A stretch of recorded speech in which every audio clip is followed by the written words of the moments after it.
All right. Welcome, everyone. Welcome, welcome. I'm so excited to have you all here for this panel. My name is Tara Foster. I am the lead instructor for Tara.do's 12-week Climate Change Learning for Action Fellowship. I'm so excited. This has been a bit of a passion of mine for a while to hold a interfaith panel on climate action. So I'm really excited to have you all here.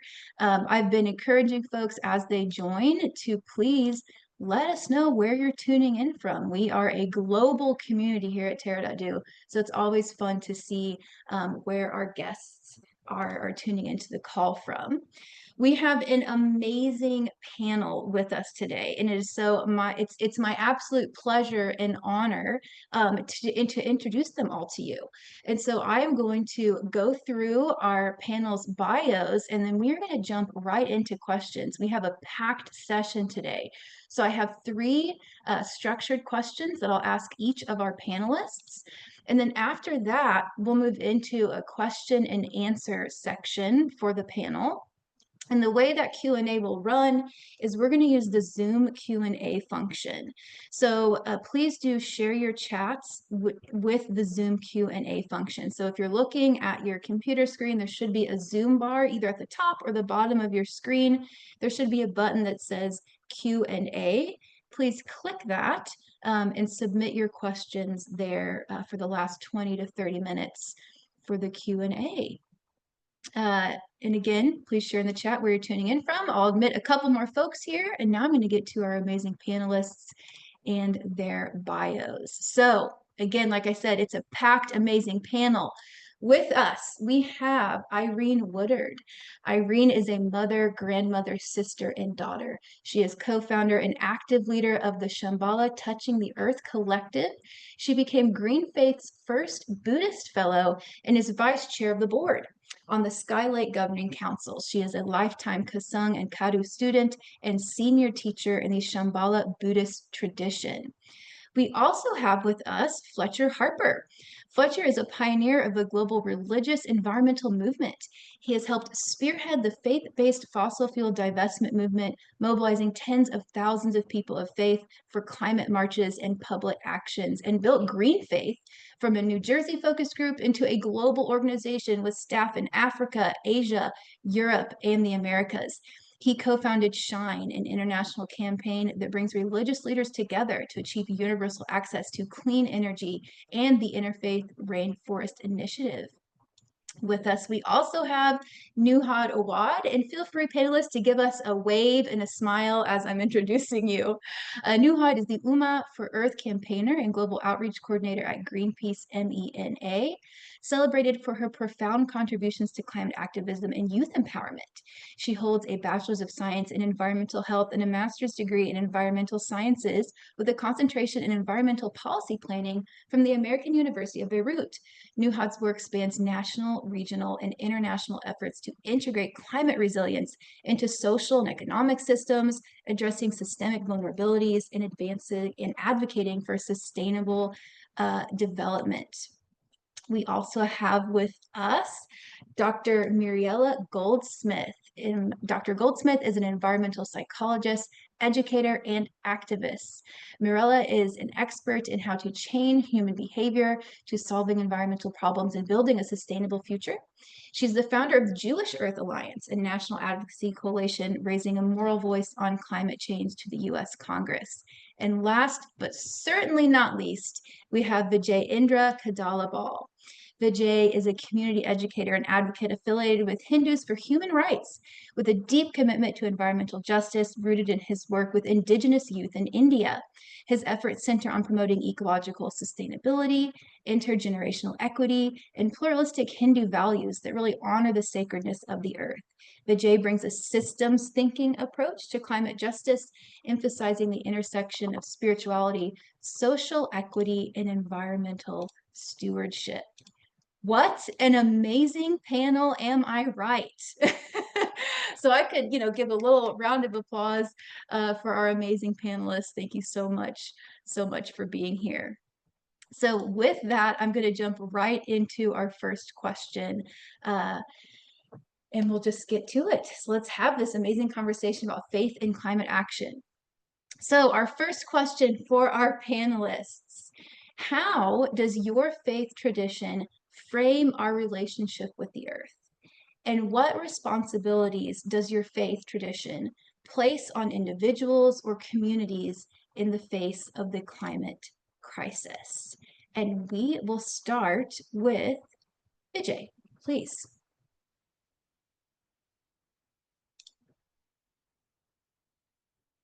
You are muted, my friend. I'm so sorry. I think in the Hindu Dharma, the earth is revered as Bhumi Devi, which translates to being a mother goddess.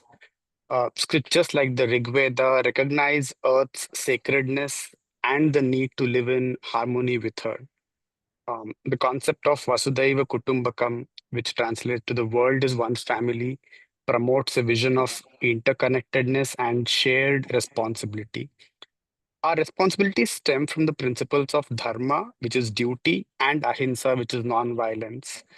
They imply living with minimal harm, respecting ecosystems, and practicing gratitude. I remember as a child being told that every step that you take on the earth is a burden that the earth takes for you. So being mindful of it. Um, I think Hindu rituals like offering water to rivers and treating trees as sacred reinforce this ecological consciousness. Today, I think we believe that the faith calls us to move from symbolism to systems change.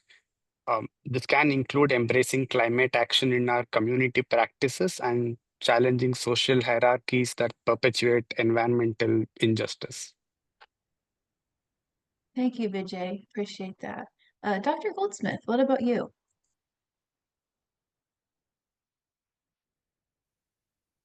Hi, I'm so happy to be here. This is such a delight. So first of all, I want to thank all my co-panelists and everyone who chose to attend.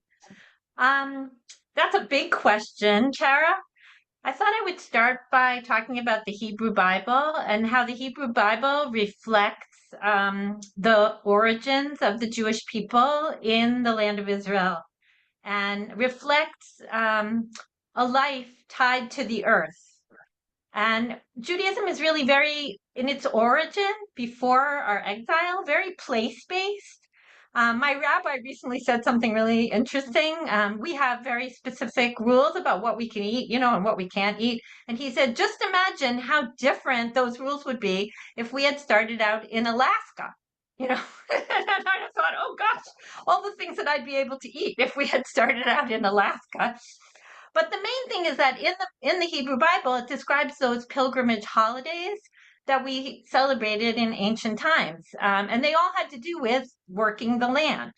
And although obviously the Jewish people was exiled from that land, we still, wherever we live in the world, we observe those holidays. We've reinterpreted them and interpreted them to have more of an ethical focus rather than being tied only specifically to the land, but we still have that sort of in our DNA.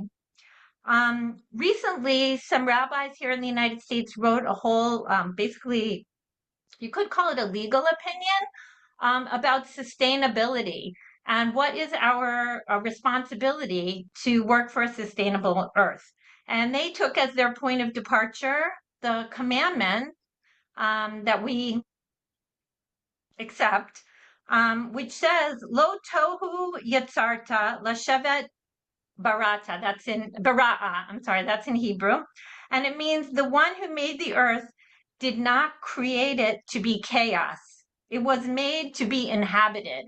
And I think that kind of sums up the approach of sustainability, that it's an interaction, the interconnection between people and the earth that we have to maintain. And I would just sum it up by saying that in Judaism, we are taught that we are partners with God. In the creation story in Genesis, it says that on the sixth day, when God created people, God said, Na'aseh Adam, let us make man. And it's or let us make people, human beings. And it says it actually in the collective voice, in the plural. And the rabbis have interpreted that as, the first they ask, well, what does that have to do? Well, why does it say, let us make human beings and not let me, God, make the human beings?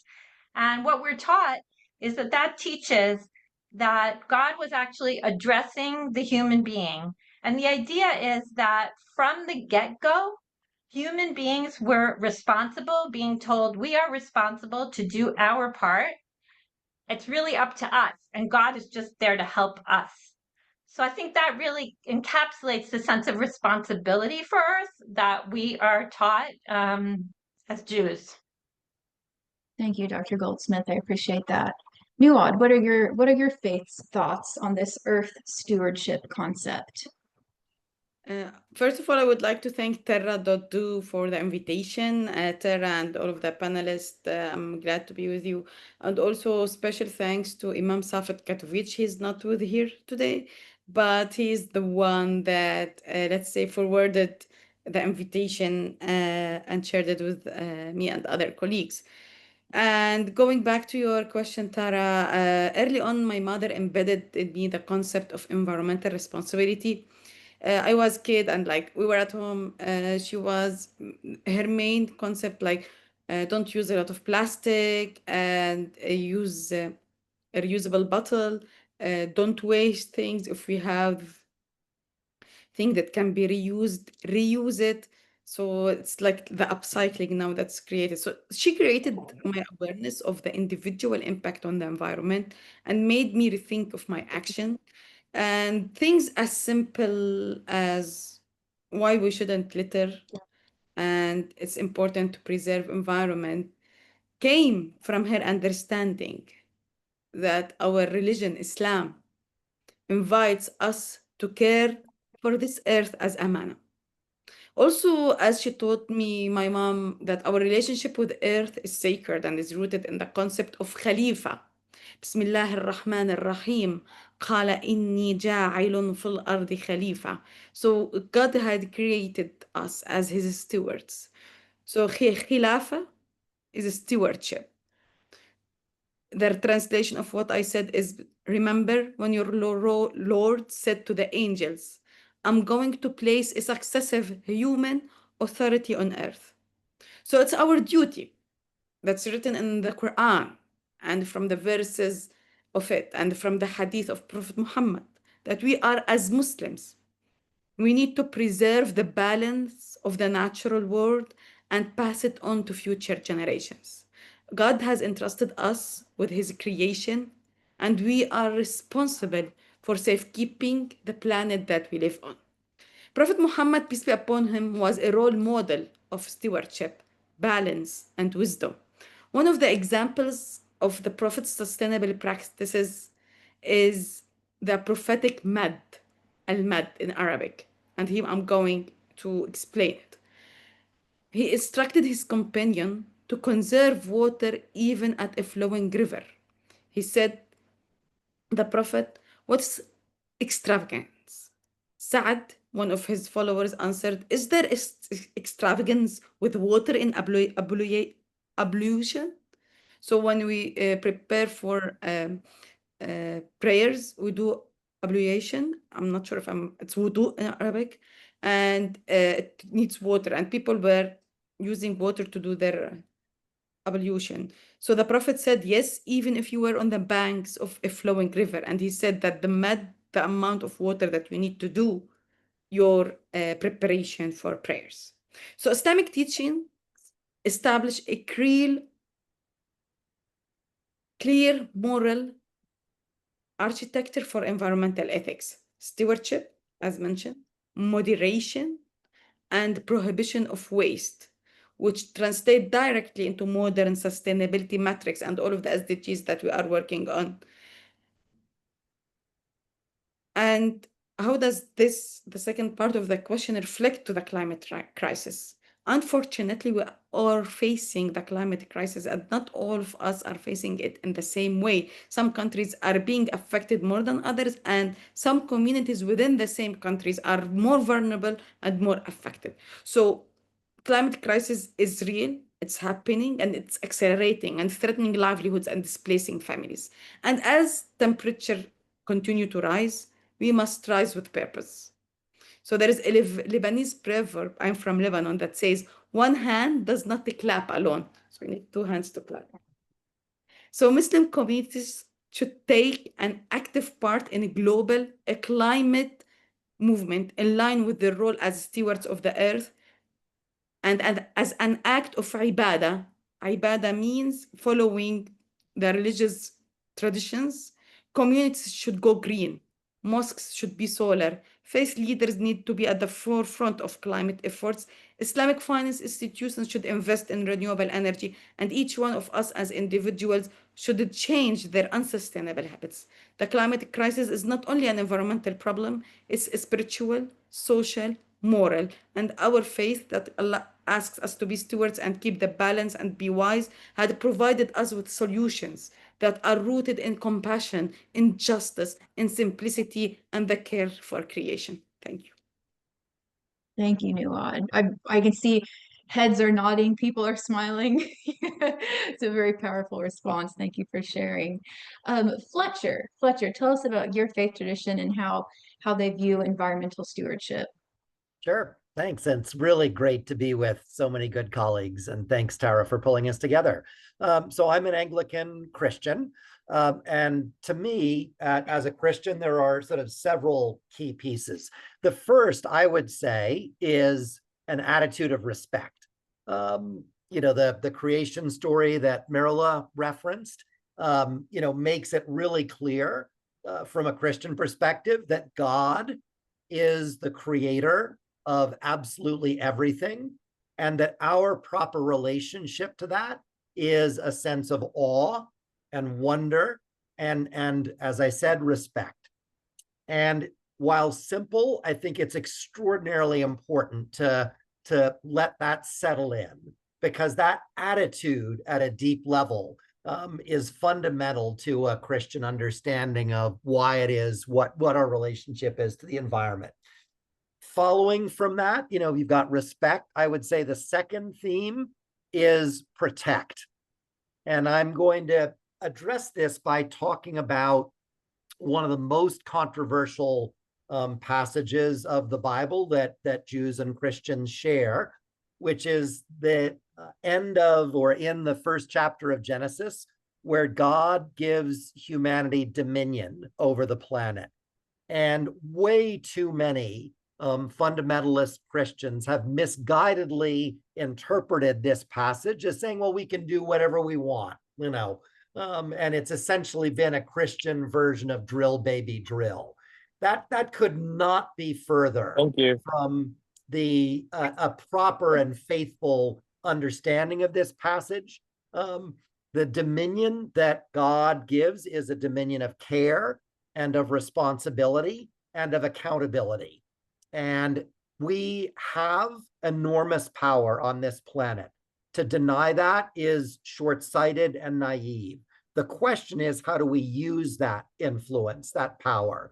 And Christianity couldn't be more clear that sort of a commitment to protection is essential. There's a great passage in the book of Revelation, which is a complicated book.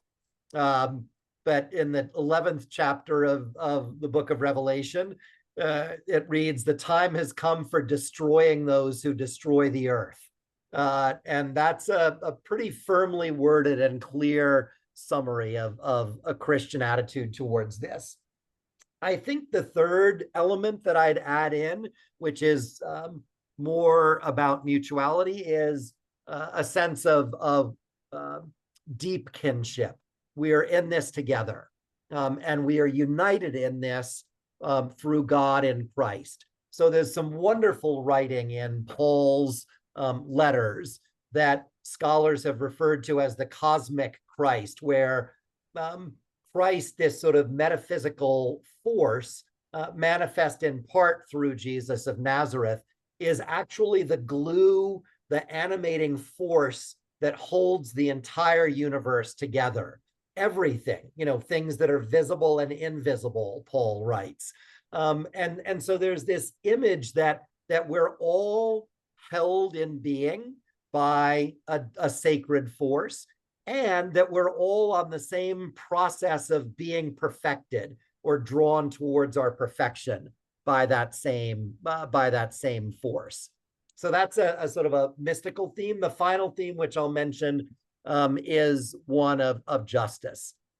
It couldn't be more clear that the God of Christianity, as is the case with the God of Judaism and Islam, justice is a central theme for our Abrahamic family of faiths.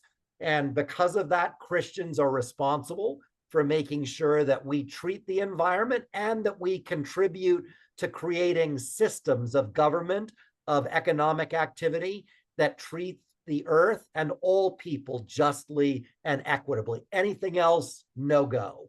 So that's a summary of what I'd say about Christianity. Thank you. Thank you, Fletcher. Appreciate that. And last but certainly not least, Irene, tell us about how your faith tradition handles this complex topic. Thank you. Thank you all again. I'll repeat what everyone has said. It's good to be here with colleagues, and thank you, Tara, for asking us to be here today. One of the most familiar images of the Buddha is of him seated cross-legged with his right hand touching the earth. This touching the earth mudra is from the story of when people came to him and asked, "How do we know that you're enlightened?" He responded by touching the earth. The earth was his witness. Imagine that, trusting the earth to that degree. No PhD, no diplomas, no certificate, but simply the earth. My certification and thanks go to my root teacher, Chogyam Trungpa Rinpoche. The little I know has been through study and practice he offered as a Kagyu Nyingma and Shambhala teacher. That said, much of which I learned is part of the Buddhist canon. Chogyam Trungpa also borrowed from many wisdom traditions. This is what drew me to him, his aesthetic and complete appreciation of seeing the world as sacred, and so the earth is sacred. On July 19th, a month ago, Joanna Macy, beloved Buddhist, died at the age of 96. There have been numerous celebrations of her life. One student of hers told of going to Joanna to share that she was going to become a Buddhist. And Joanna's response was, "Don't be another dead Buddhist." To those of us listening, we knew she meant don't just sit there.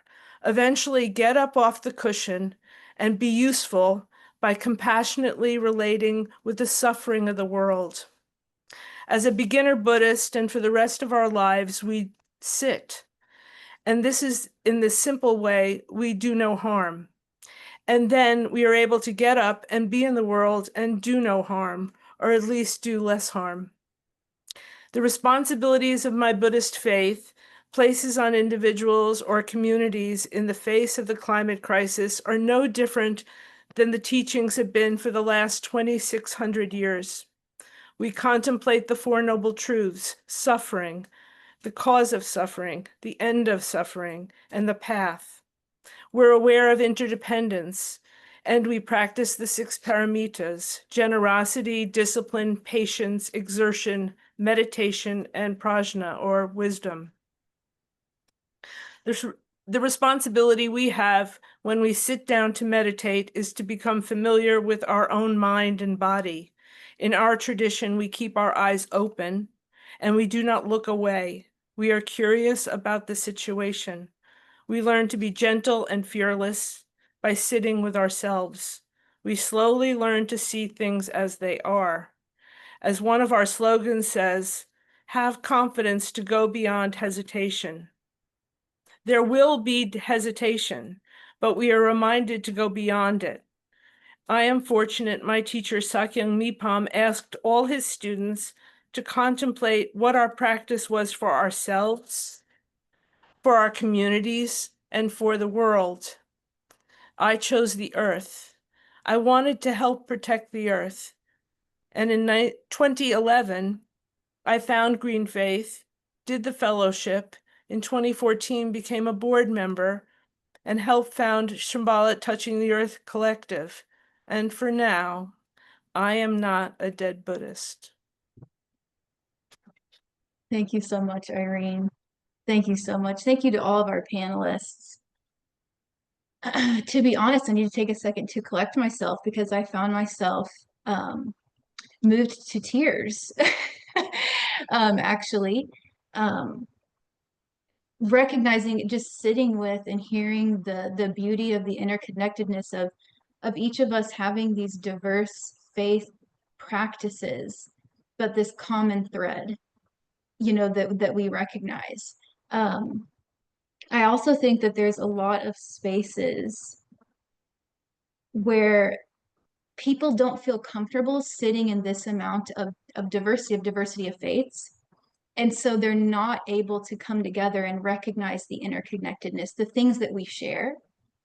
And that actually kind of leads me into my next question. But so I'm moved to tears by the responses, by the beauty of the faiths that are being shared, and by the beauty of the fact that all of us on this call, how many, 71 now on this call, can sit here with comfort with the diversity that's represented. And I'm so appreciative of each of you, because spaces like this can be hard to find, and it moves me to be in this type of space. And so I appreciate that. And speaking of this difficulty, speaking of finding difficulty in moving certain communities of faith to climate action, I have a second question for our panel. So as you all have very clearly communicated to us, faith communities have immense, moral influence, yet some have been slow and some even very, very resistant to act on climate.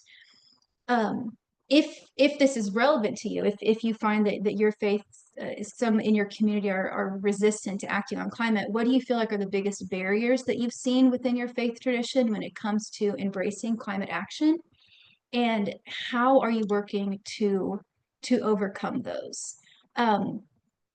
Fletcher, I want to start with you because I want to tee this question up a little bit, because not only am I curious as a Christ follower, but part of the reason this panel was formed was because in we had a cohort of fellows that came across for Terradodu's LFA program, and I had shared with them that within the Christian faith, it's, at least within the United States, it's fairly common for Christians to believe that at the end of times, you were referencing the book of Revelation earlier, that at the end of times, God is going to do away with this earth, completely destroy it. We're going to have a new earth. Also, so what does it matter? And then they also tie into that God is just completely in control. And so since God is completely in control, I can just trust that whatever's happening in the environment, whatever happening in the climate, like this is all within his will. This is all within his plan, and we just will never understand or comprehend suffering this side of heaven. So I tee that up because that is one of the reasons why this panel was created, is because of this question of Christians, specifically this kind of more American belief system around end times theology.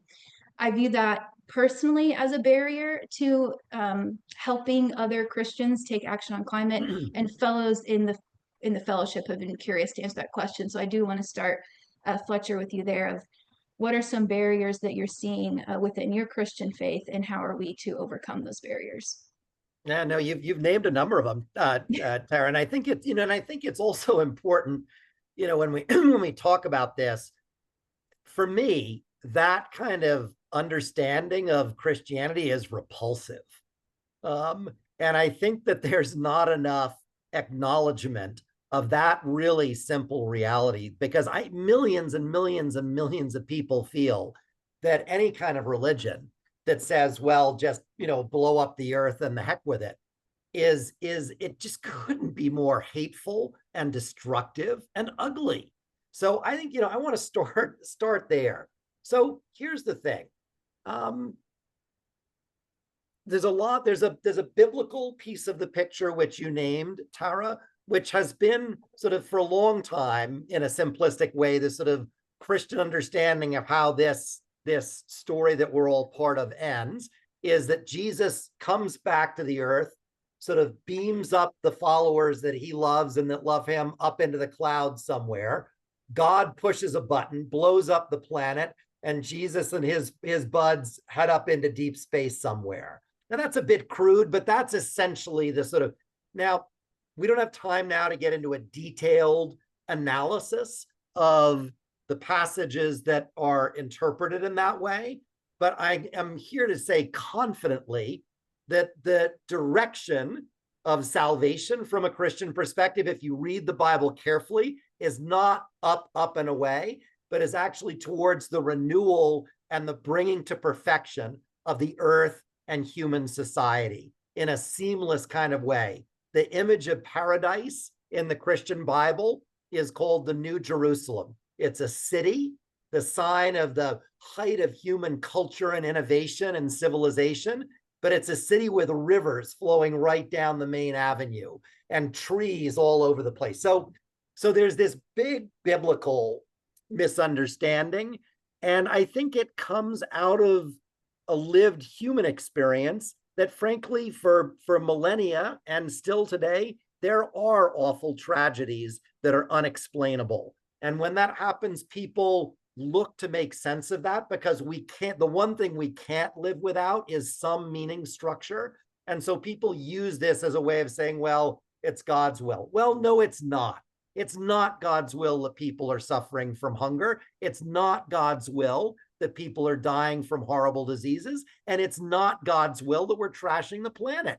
So, I think that this just needs to be met with a really kind of spirited, feisty rejection, because it's just garbage religion. Now, I would also suggest that this kind of belief is extremely useful to extractive industries around and exploitive governments around the world, because if they realize that they can dangle that religious teaching and get their millions and millions of people to say, well, that's true, so go ahead and cut down the Amazon, go ahead and drill for as much oil and gas as you possibly can get your hands on, that becomes very powerful and convenient geopolitically. And we're seeing the apotheosis of that with Trump and the ridiculously appalling moral degradation that his administration represents in this regard. We saw it to some degree in Brazil with Bolsonaro and what he did. And you see this in it's not limited to those two countries, but extremist forms of Christianity like this that equate you see it coming together in the same package, sort of anti-climate, anti-women, anti-LGBTQ, anti-religious minorities, pro-authoritarian government, pro-patriarchal ordering of society. It's garbage. And I think that more Christians just need to start to say that, because otherwise, frankly, we won't have a religion in 50 years or 100 years, because it will have been made so ugly that only people who are profoundly misguided are going to want to follow it. Thank you, Fletcher. Thank you so much, Fletcher. I need to sit with that response. That was very moving for me. I very much appreciated your response as someone that identifies as a Christ follower myself. You're getting some love in the chat as well. I'd like to quote you on some of your response there. Yeah, I appreciate. Well, Tara, a big piece of this is such stuff is so naturally repulsive. I think a lot of people are waiting for Christians to speak up and sort of push back a little bit. I mean, good God. Yeah. I agree with you. I agree. Oh, I could sit here and talk for hours about that. But let's learn from other perspectives here. I'm very curious if these other faiths are meeting that heated resistance. It's a heated resistance from at least Christians that I know. It's a very heated resistance. And so it does require, Fletcher, to your point, a feisty rejection or a feisty response, because it gets a heated response. So Dr. Goldsmith, do you find that those within your faith, are you meeting up against that barrier? And how do you, if so, how do you recommend overcoming it? I'm happy to say no. That's not Wow. one of our problems. We have problems, many problems, but that luckily is not one of them. I would say that in terms of a faith that is thousands of years old, we're doing okay on the score of environmental consciousness and feelings of responsibility. I think the challenge that we face is like our tradition obviously did not anticipate climate change. One of my teachers, Dr. Jeremy Benstein, once said that there is nothing in the Torah, in the Hebrew Bible, about climate change, but there's a lot in there about people, and people have not changed that much.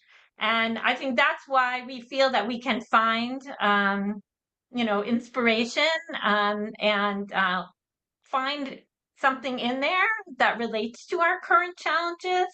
I think the other real challenge is just there are a lot of competing issues, and for a relatively new concern to come into the tradition and really take its place where it's the central place that it deserves, that takes time. It takes time. But what's happening in our community is that we're rediscovering the connection to nature in our traditions, in our sacred sources, and we're reinterpreting tradition. So I was actually thinking about what Nuhad said about the ablutions that Muslims do, and we have a similar tradition of washing before certain prayers. And one of our rabbis, an Orthodox rabbi, did a whole deep dive into Jewish tradition and legal tradition, the halakha, and wrote a whole paper about how much water do you really have to use to do those ablutions. And he was able to draw on other sources that don't speak to the environmental imperative specifically, but he taught at the end that you only need the amount of water equal to an olive, the size of an olive. I thought that would speak to you, Nuhad, so I wanted to mention that. But now we have an organization, a Jewish organization called Tikkun Hayam, Repair the Sea, and they've reinterpreted a Jewish practice that we do before the new year as a time to go out and do cleanups, water cleanups, stream cleanups, or ocean cleanups. And they actually bring young people out to restore coral reefs. And they are able to ground this in the tradition.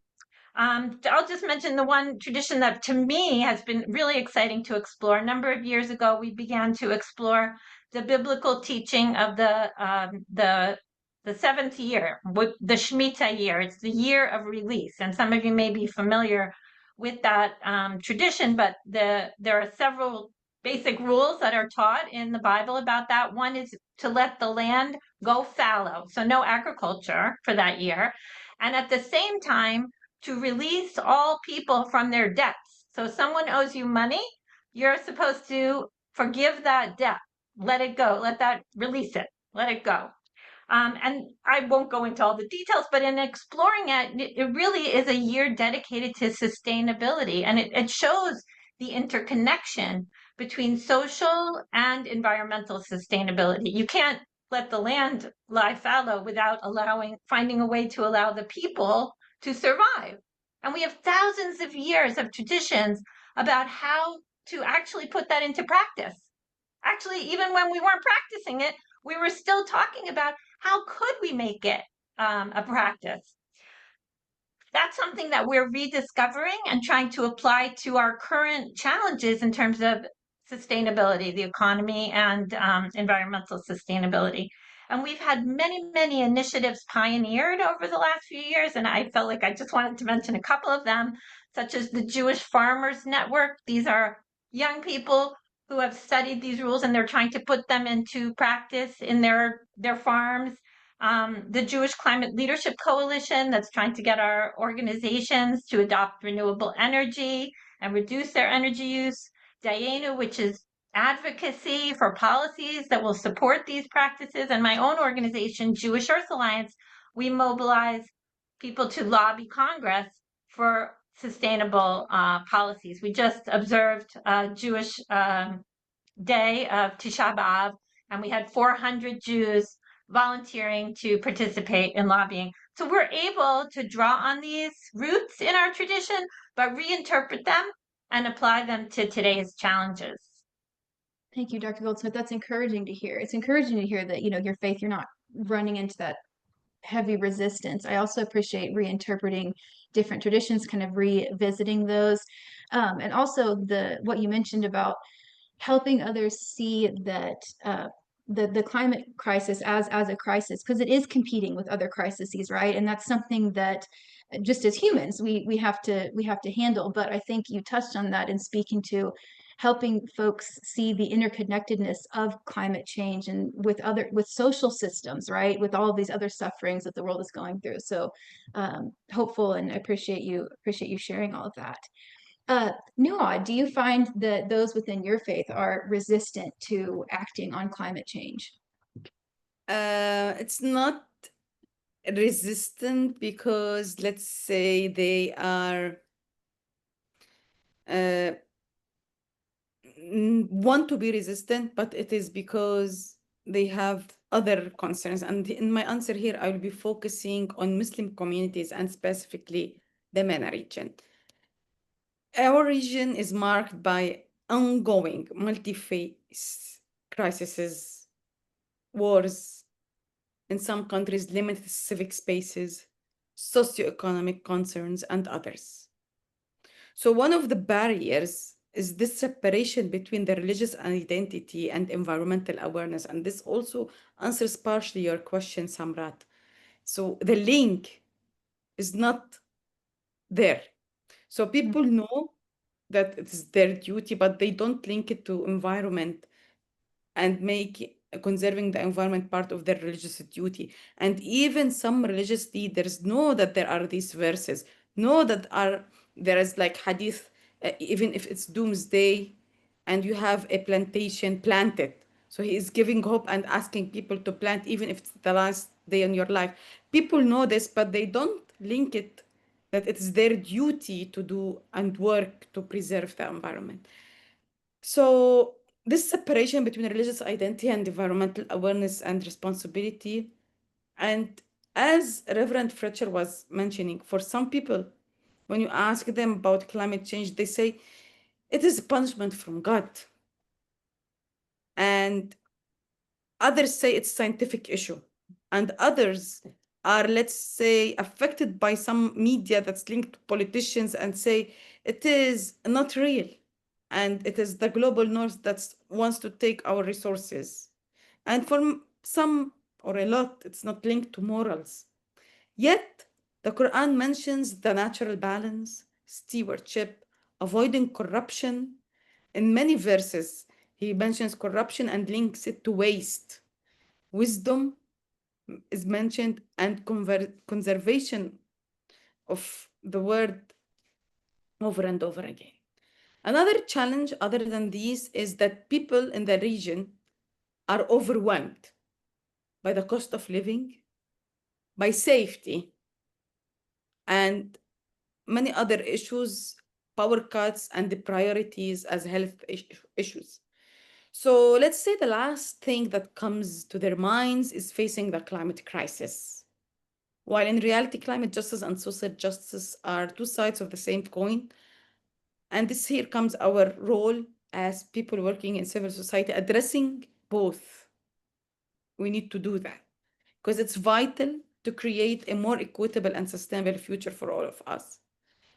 It is no longer an environmental matter to talk about climate justice. And it's no longer, because even in my master's thesis, when I was looking into the environmental movement in Lebanon, it was the work of the elites, especially those who work on environment. It's no more.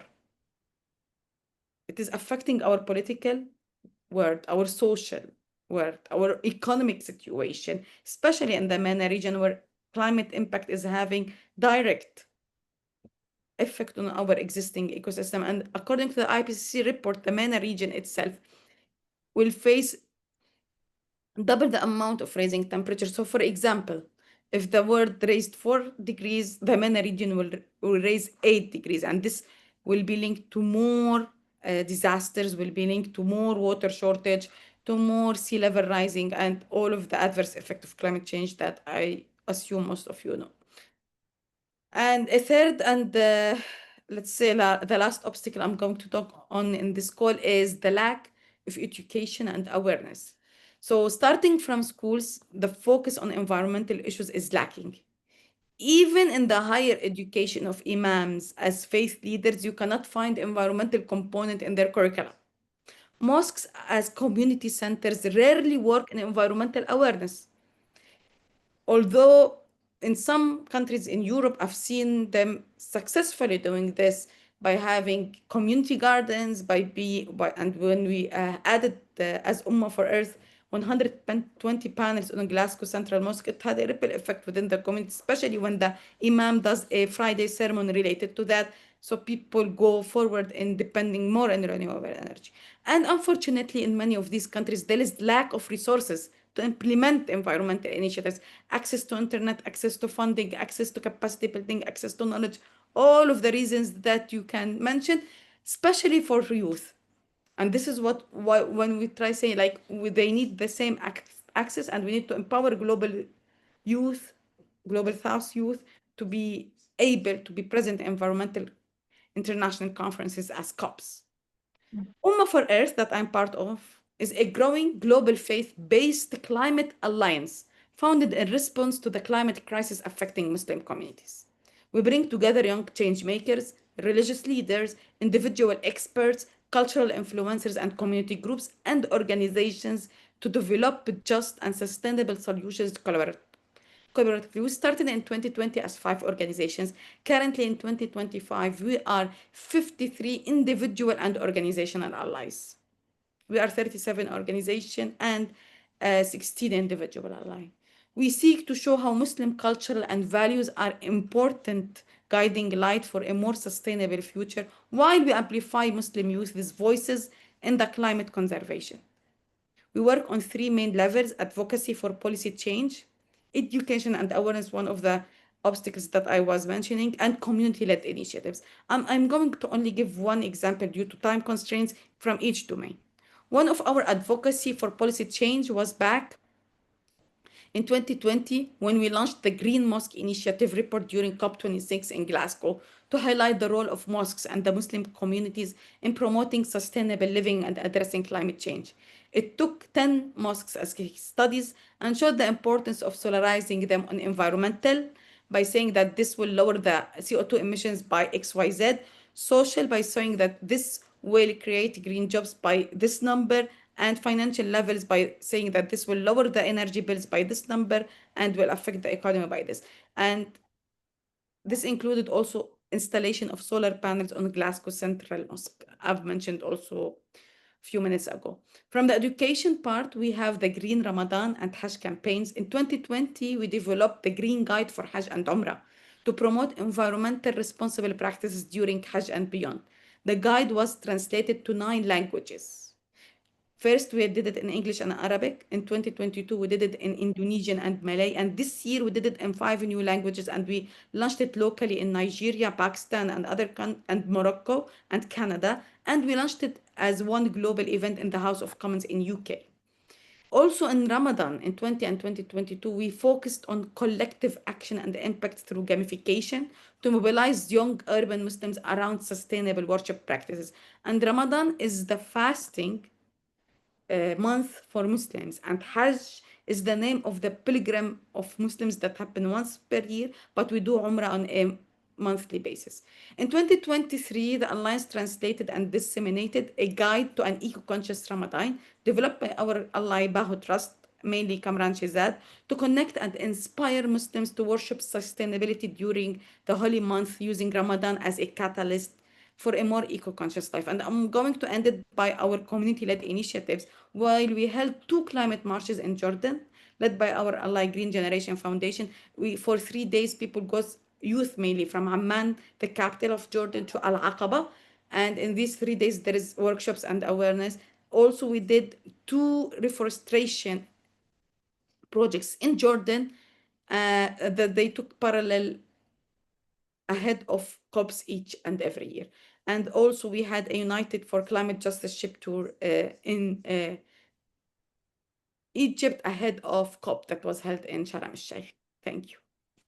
Yeah, thank you, Nihad. I appreciate this focus, a strong emphasis on justice, and ending with action, right? All of these, it's empowering and inspiring to hear all of these movements and all these actions that you're able to take, focusing on, climate justice, and really a strong emphasis also on education, which I very much appreciate.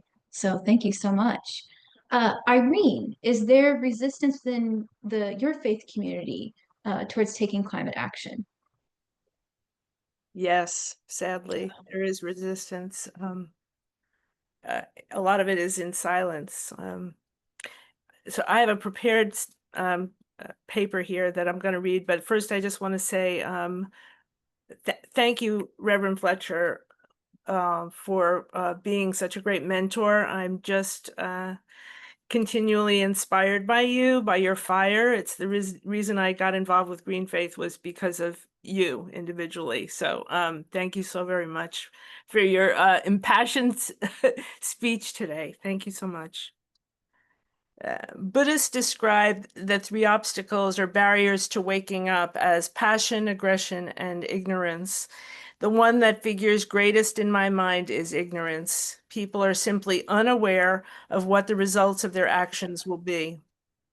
His Holiness the 17th Karmapa was asked during a Q&A, "What can we do about the climate deniers?" And he responded, "We are all climate deniers. Most of us do not see what we are doing." His Holiness's response speaks to those of us who are pointing fingers at others and also asking us to look at our own actions. In his book, Interconnected, he recalls the story of the bombing at Boston Marathon. Just after the bombing, near the finish line, there is one man in a cowboy hat going towards the site and picking up a man who has lost his legs. The Karmapa is sharing an example of real compassion versus what he calls spectator compassion. We feel something, but we are not moved to act. As spectators, we can remind ourselves to put on the cowgirl hat and do something different, be daring, gentle, and humble. That is warriorship. One of the barriers in my community has been being too ambitious, too passionate. Numerous times there was the inspiration, let's have every center have a representative. But the soil had not been cultivated. It was like scattering seeds and hoping they would grow trees and bear fruit. The slow and steady approach has a better chance for harvest. I'm going to stick with Joanna Macy's wisdom today. She wrote about coming to people predicated with the assumption that people don't know, and so they come on to them with terrifying information. But she goes on to say, when your point of departure is one of pre-existing interconnection, when you assume people hurt and care, the approach is different. What people most need to hear is not of our information, but what is inside them already. And so our approach is what Pema Chodron has built into one of her first book titles, Start Where You Are. We created Shambhala Touching the Earth Collective as a collective of 104 individuals who were on the same path and inspired each other. The collective and initiatives grew, and in the words of Abraham Lincoln, the dogmas of the quiet past are inadequate to the stormy present. The occasion is piled high with difficulty, and we must rise with the occasion. As our case is anew, we must think anew, we must act anew, and we must disenthrall ourselves, and then we shall save our country. We must, and I'm speaking as a Buddhist, we must disenthrall ourselves from the cushion. In our 7th year as the collective, we are finally at the place where we feel we can set boundaries for our Sangha, highly suggested behavior for centers. As the trusted entity in the Sangha, we have weight, and the time has come to lay down laws, so to speak, a code of conduct not only for people working with people, but a code of conduct of how to treat the earth. in our homes and centers, no longer being compassionate spectators, but being compassionate warriors. Continuing to show up, being persistent, and being of good humor has worked best, and not being afraid to be myself, as my teachers have encouraged me, has been the best antidote to passion, aggression, and ignorance. Thank you. Thank you. Yeah, thank you, Irene. That was a beautiful response. And I love, again, ending on action, hearing how you're actually integrating that into your centers and into your practice is so beautiful. So beautiful. And Vijay, what about you? Do you run into resistance within your faith community when it comes to climate action? And if so, how do you overcome that? Unfortunately, yes. Specifically to the temple level, at village level temples, groups where I try to have a conversation, there is a kind of spiritual bypassing to climate change, where the narrative is that the burden is on the karma. This is karma. We have to suffer it. It kind of reduces the urgency to the issues that we are dealing with. There is also caste blind approach. Who has access to temple historically and who is at the forefront of uh, fighting the impact of climate action. These are two different communities. So the more exclusive we become, the lesser we are able to address the issue. I do. It's a unique case with India and how Hinduism has transformed within Hindutva has been used as a face of Hinduism. The religion has been used as a political tool, but at the same time, climate advocacy is too political for the religious leaders to pick up. They don't want to make it an issue and talk about it. Um, we try to encourage religious leaders to have talks with young people to encourage a discourse which is also critically looking at our rituals and practices. A major example can be the widespread celebration of Diwali today. A festival which was supposed to be a festival of light has become a festival of smoke and noise, and how cracker industry has found its way into Hinduism and Hindu rituals is fascinating for me. If you literally translate the festival, you would know that it has nothing to do with crackers. Um, but but yeah, I think there is hope at the same time. There have been a minor group of religious leaders, very handful, but across India, we are trying to set up a group of leaders who are progressive, who are forward looking, who are actively engaging at policy level and challenging the pro-industrial norms.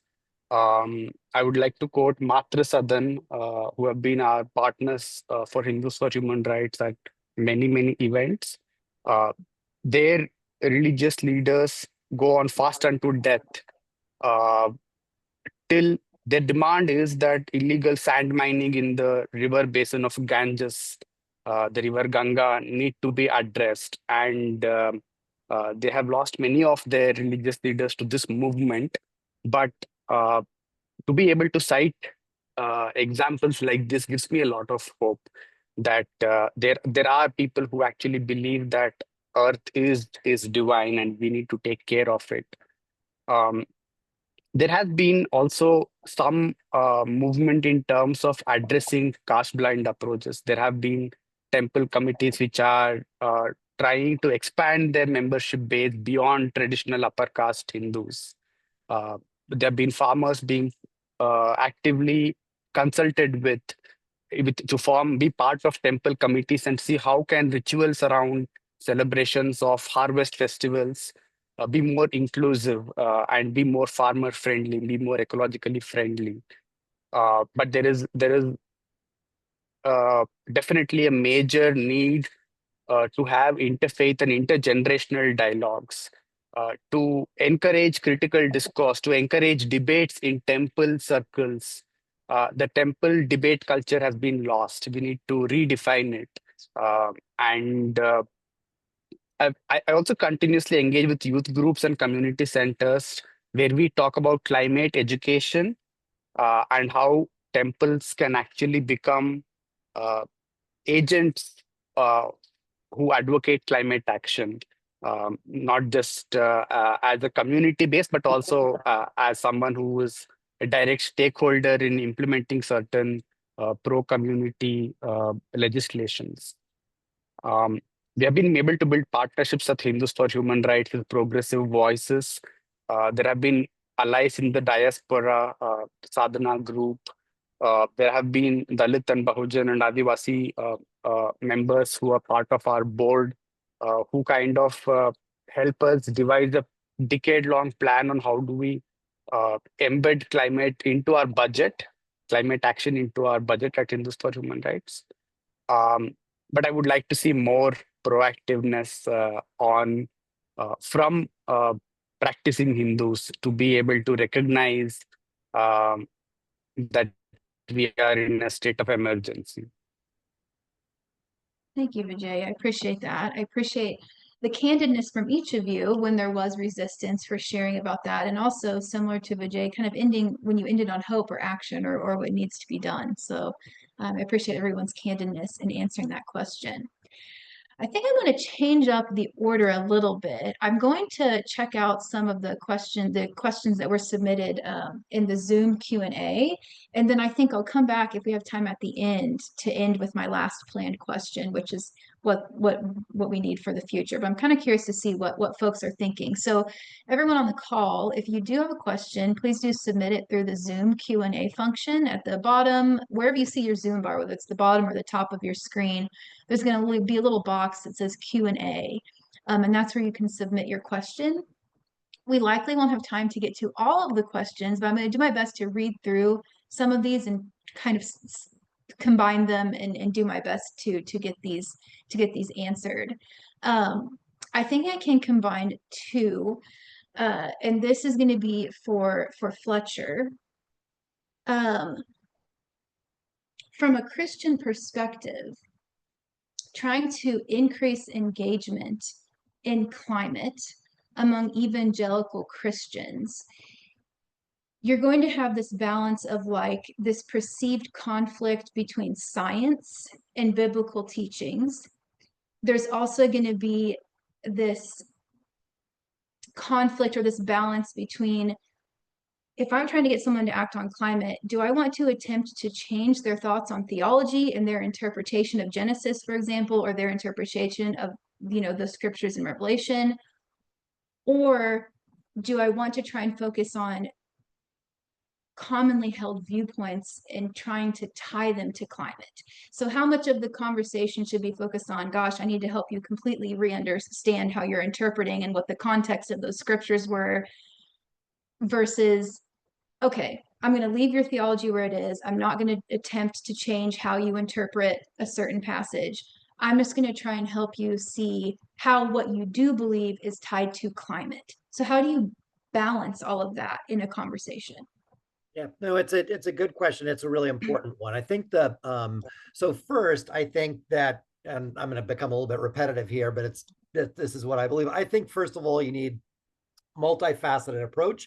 First of all, you need some strong, opinionated, preferably younger evangelical leaders who are, who see an opportunity for themselves to build their ministry by taking a really strong, biblically centered position on this.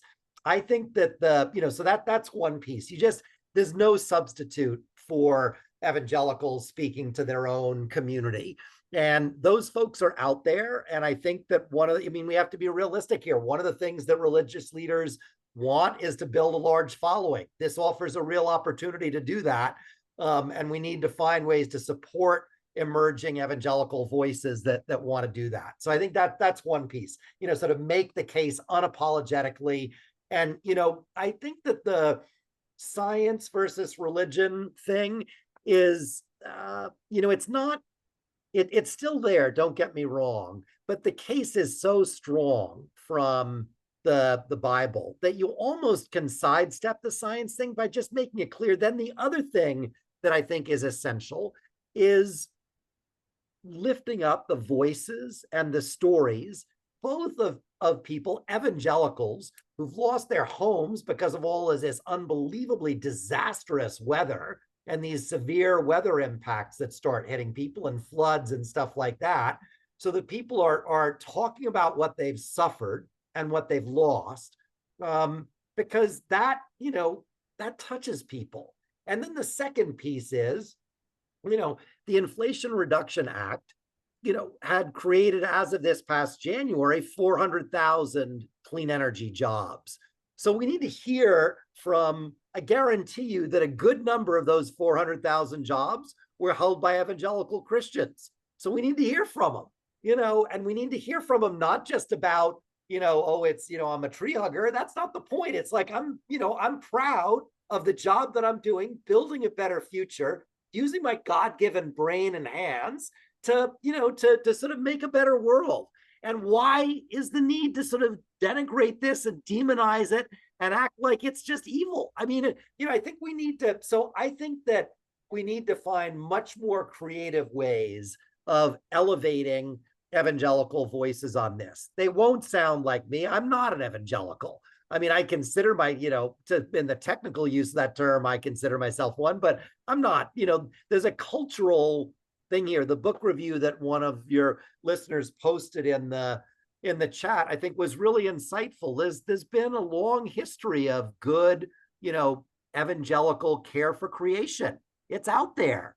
People realize that people have these profound experiences of God outdoors. It's the first, it's the two books of God, the Bible and the earth, So I think you just need to find a way to lift up unafraid, unapologetic evangelical voices on this stuff. And that will make, I really do believe that there's a lot of sympathy there. Several people have referenced Representative James Tallarico, who's an emerging good voice on this stuff. We need a bunch of them. And confidence matters with this stuff. You can't be apologetic. That's one thing that the whole MAGA thing has is I don't know where they got all this unjustified confidence, but God knows they've got it in abundance. And you need confidence to respond in kind, because that's a piece of what human beings respond to. Thank you, Fletcher. I appreciate that. I do want to extend, because I'm curious, and there was a question submitted. I want to open this up. Do any other of our panelists representing varying faiths come up against this science issue and issues that they feel like the science of climate change is mutually exclusive to their creation story or their doctrine? I appreciate Fletcher saying like, hey, there's actually a way we can just sidestep this. But is there anything, does anyone else kind of relate to that issue at all? And panelists, feel free to simply unmute yourself if so. Irene? Yeah, I mean, I think that what comes up in our community among some people is sort of the doomsdayer approach because of the science, and sort of like, and so that becomes their sort of calling card. Is like, well, the science, like, this is impossible. And in terms of Buddhism, I mean, we rest in uncertainty, like we don't know. And so that has been my response to this general group of people in our community that are doomsayers. That is a really interesting contrast to Christianity, Irene, that I'm going to sit with for a while. That in Buddhism, you're resting in uncertainty and you're comfortable with the answer of I don't know. From my experience engaging with Christians, other Christians, there's this level of confidence to what Fletcher was saying in we do know. We know with 100% certainty X, Y, Z. This certain way of interpreting this is 100% right. It's God-breathed, God-inspired. It can't be inerrant, So that's something that I'm going to sit with and take away from this conversation of what an interesting difference between the faiths. Very interesting. Yeah. Okay. Let me check out real quick another question here, and then we'll get to our last question.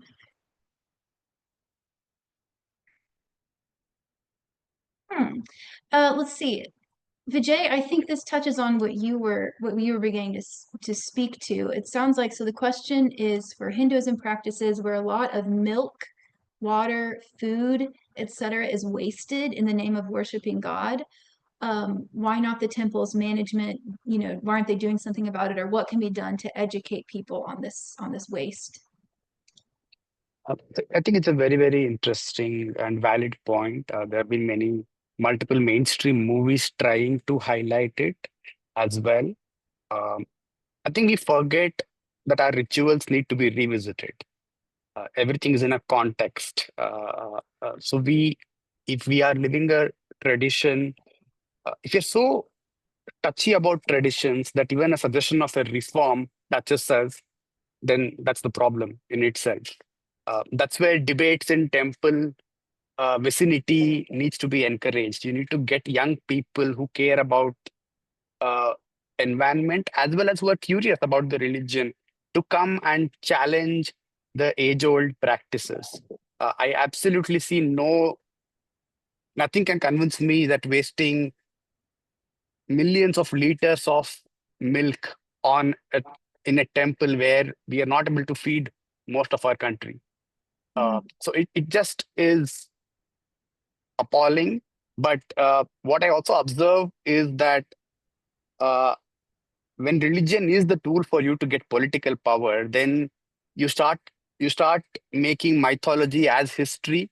We had an incident a couple of days before where we had a National Science Day in a school, and one of our former ministers went and asked this question: who was the first person to go into space? And he came back with an answer that, oh, it's not all these scientists, it's God Hanuman. So you are conflating mythology with history. If you actually believe that Hanuman was the first person to enter space, then how are you encouraging scientific temper within the religion? You have a right to worship Hanuman, but you are forgetting the deep philosophy what Hanuman brings in. The concept of angry Hanuman is so against the fundamental principle of Lord Hanuman, where I remember all the images of Hanuman being this meditative and peace-loving, devotional God. That image has been transformed in the political narrative today. So there's definitely a link.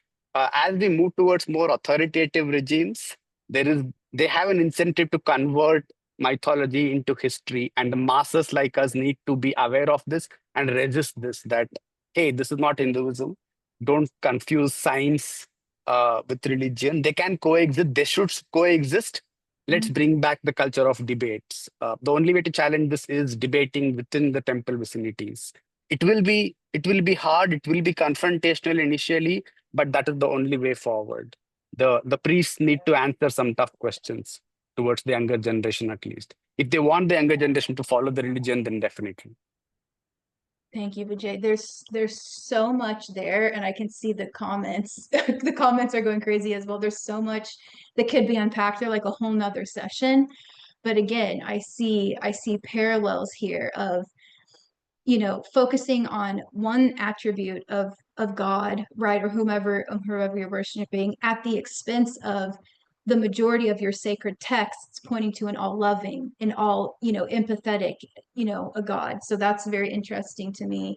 Also, the idea of conflating mythology with science, super interesting, I think applicable to multiple religions. And again, this appeal to like authority and tying in politics there.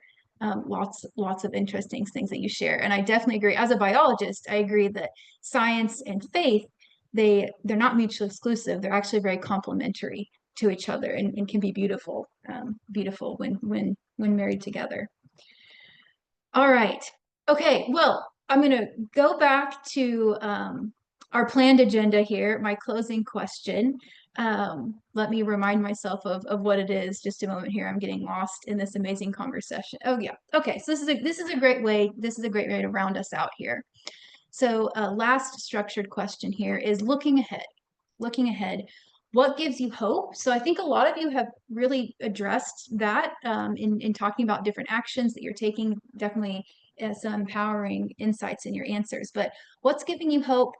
And perhaps we haven't quite addressed it in this fashion. What urgent shifts do you believe faith leaders and faith communities really need to take within like the next 5 years to truly confront the climate crisis? So what shifts do faith leaders and faith communities really need to onboard in order to confront the climate crisis.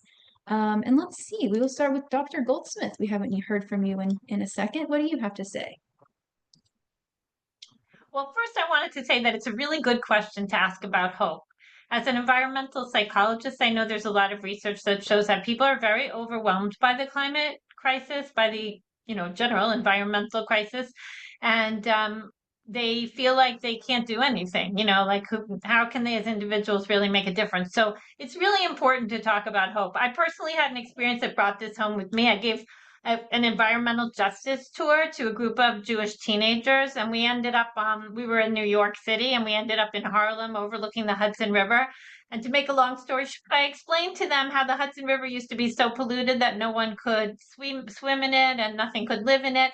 And that because of the activism of fishers, but also, people from the city and very famously Pete Seeger, a musician, the Hudson River was cleaned up and now you can swim in it and a lot of life is coming back. And when I asked them what they thought about the whole program, what they said was, no one ever tells us that things can get better. They always hear about how bad things are and not that things can get better. So that's a really, really important lesson.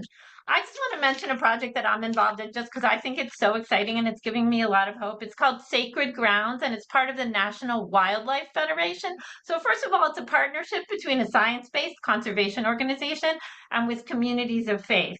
And the idea behind this is that we work on an interfaith basis with congregations of all faiths to help them address the triple crisis of biodiversity loss, pollution, and climate change. And I just want to say it's so important because I have this number written down, 370,000 congregations in the United States. Just want to mention only 3,700 of them are synagogues. So I really appreciate what all the rest of you are doing because it's way more important than what we're doing. But anyway, in this project, we teach the congregations about native plants and how they can help with water pollution and help with addressing biodiversity by, supporting wildlife. And we are inspired by a guy named Doug Tallamy, who's done a lot of research on native plants. And he found that if every U.S. homeowner converted half their lawn to native plants, that would be 20 million acres, larger than 13 of our national parks. And he calls that the homegrown national park. So that alone is really inspiring. But the fact is that through our congregations, we can reach so many people. How can you reach all the homeowners in the United States, right? I mean, I think Nuhad put the facts in the chat that most people in the world identify with a faith. They don't identify as environmentalists. So this is what we're teaching them, is to be ambassadors, to not only plant these plants on the grounds of their house of worship, but to do it at home. And what's wonderful about it is it's so hopeful. People just love it. I mean, who isn't going to love getting their hands dirty, planting these plants, knowing that it's helping, it's bringing bees and butterflies and birds to their community, and most of all, that they're doing something concrete to align their actions with their beliefs. And what we emphasize is you're not doing this alone. You're doing this together with all these other communities of other faiths, and because of that, it's going to add up to real impact. So I just wanted to share that there are things out there that can get people engaged and make them feel good both about their faith and what they're doing for the environment. Thank you, Dr. Goldsmith. I love that. That's such an empowering and inspiring way to end our talk. I really appreciate your focus on hope, because I agree. People are motivated by what we can do to make a better world, right? Let's focus on what we can do. Let's focus on what, things that we can change. People are motivated with hope and dignity and agency, right? And versus all this doom and gloom. And it sounds like that project is exactly doing just that. I also appreciate you touching on, it's the reason I have this panel is because I believe as well, people of faith, this is touching a huge part of the global population. So we certainly can make a huge positive impact on the earth. So appreciate you bringing up both those important points and for telling us about that amazing project. Vijay, what's giving you hope? And is there any, change or transformation that you feel needs to happen within your faith tradition? I believe the conversations I have with young people uh, from the different castes within the religion gives me a lot of hope. There is they challenge me as well as they challenge our uh, thoughts behind certain practices. But I see a lot of passion for climate in them. I see that as a potential. It's up to us how we want to utilize or channelize that energy into having actionable, uh, justice-oriented practice. Um, I've also seen examples during my master's thesis where I discovered this group called Friends of Lakes in Bangalore, where religion was being used to save the lakes. They started building small temples within the lakes to stop the municipality coming and encroaching the lakes. Uh, uh, Tactical moves like this also give me a lot of hope that there is a lot of innovation in what strategies we should be using. um, when I think about the future, I definitely believe there is a space for empathetic, environmental conscious Hindus to be living on this earth, fighting with interfaith groups from across the religions. Um, we should definitely be seeing a better future than what we are being told. Thank you, Vijay. Thank you. Yes. Nuad, what are your thoughts? What's giving you hope? And do you see any urgent shifts that need to happen within your faith? First of all, one of the things that give me hope is that we are having such a webinar and of having people from different faiths and working on interfaith. And it's not only Ummah for Earth that's, let's say, working globally with the Islamic faith. There are many other organizations. For example, GreenFaith is here and they are part of the Alliance, Ummah for Earth Alliance, and also they are doing a lot of work other with UNEP, with many other organizations. But I'm going to give examples also that there is Laudato Si movement in Europe, there is Brahma Kumaris in India, and there is the other religious organizations, and having them working on ground and doing all of this great work, linking the faith of people, whatever the faith is, to environment means that we are on the right side. It will take time. Environmental organizations have been working for some of them 50 years, some of them 70 years, and they were not able to mobilize some people. But when you speak to the hearts of people, you will be able to do this. And concerning the second one about where we do believe faith leaders must lead, I would like to say that faith leaders play a very important and pivotal role in advancing climate efforts. And here I'm talking about imams, sheikhs. They are able to bring together Muslim communities, and they work with other religious leaders, other faith communities. They will be able to bring more people, and people will be united by peace and having more diverse stakeholders working together.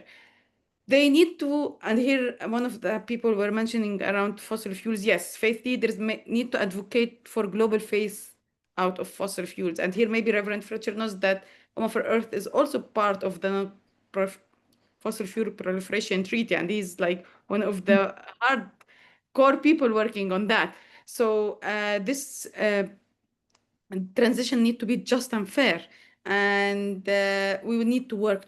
Faith leaders need to work with us, with everyone, to protect the vulnerable communities.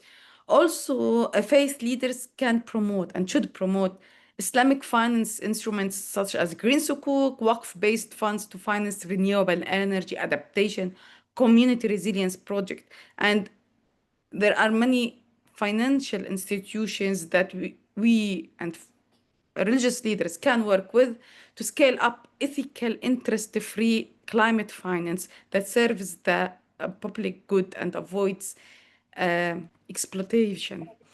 And there's a lot of other things, but I'm aware of time, so I'm not going to mention it, but I'm going to mention one thing related also to one of the comments around spiritual, and here also there is a role for faith leaders, is to press on official integration of spiritual and moral voices into climate policy making, Mm. locally, in their country, regionally, and globally. This means demanding seats at negotiation tables. And this means working to have climate justice grounded in moral obligation and not market forced. My hope for the future lies with youth, specifically from our region, their work, their passion, their college, and their love of life in all its forms will lead not only their countries and not only themselves and their communities, will lead us all toward a green, sustainable world. We must amplify their stories. For example, we have a Ummah story map available on our website.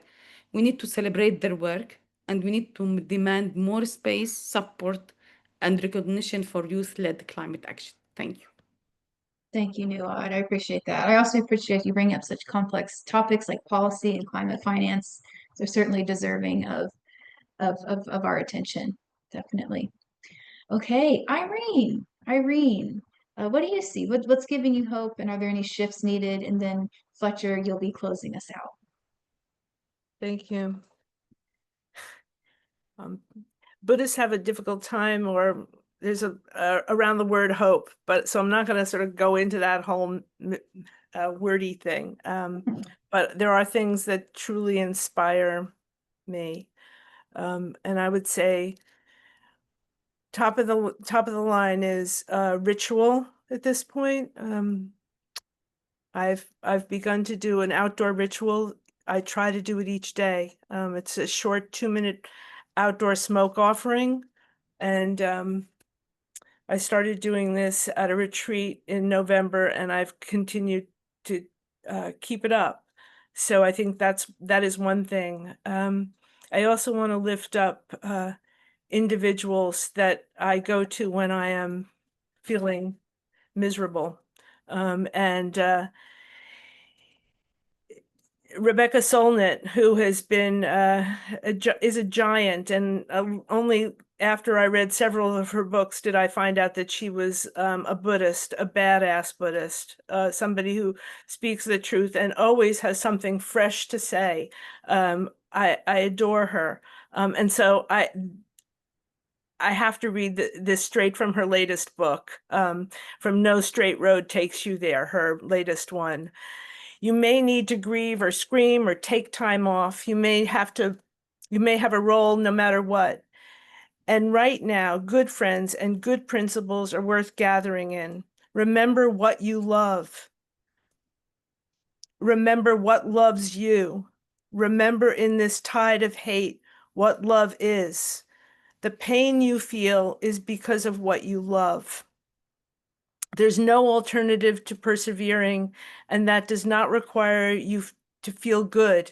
You can keep walking whether it's sunny or raining. Take care of yourself, and remember that taking care of something else is an important part of taking care of yourself, because you are interwoven with the 10 trillion things in this single garment of destiny that has been stained and torn, but is being woven and mended and washed. I hurry to the shelf to read Diana Beresford Kroger, who speaks for the trees, Robin Wall Kimmerer, who has brought us all to our knees as one who explains generosity and gratitude like no other, Loretta Ross at Smith College, who makes us vibrate calling in rather than calling out. A deep bow to Joan Halifax at Upaya, my children, Max and Catherine, who awakened me to what I needed to learn and did not know. Especially to my teacher, Chogyam Trungpa Rinpoche, who stated, never give up, never ever give up. Words don't cook rice. And finally, the collective, the relationships that have been made, this group of people. And when I say collective, I mean the specific collective in Touching the Earth collective, and I mean the global collective of all of us and all beings and all of Earth. We continue to show up in our community to share and care and help build this place in our mandala that we now have a seat at the table, the voice protecting the earth. And these are all volunteers. I'm speaking of the Shambhala Touching the Earth Collect, all volunteers. We strengthen each other. As faith leaders, we urgently need to raise the banner of love and be the love as the rolling rivers of hate abound. And I think we are the ones that must be willing to speak our truths and be willing to protect as we witness the protectors at Standing Rock. Lastly, we urgently need to encourage our legions to slow down and stop and wonder and wander. Thank you, Irene. One more, I have one more. Yeah, please continue. Please continue. Thank you. This, I'm slowing down. This from Margaret Rankle, The Comfort of Crows. The world is burning, and there is no time to put down the water buckets. For just an hour, put down the water buckets anyway. Take your cue from the bluebirds who have no faith in the future, who build the future nevertheless, leaf by leaf and straw by straw, shaping them into the roundness of the world. Turn your face up to the sky, listen. The world is trembling into possibility. The world is reminding us that this is what the world does best: rebirth, the greenness that rises out of the ashes. With profound thanks to teachers, both past and living, and forms such as trees, clouds, and rocks, friends and family, may the merit here be dedicated to all. Thank you. Thank you, Irene, for sharing those calls to action. I appreciate that. And Fletcher, what are some closing words you have for us? What's giving you hope?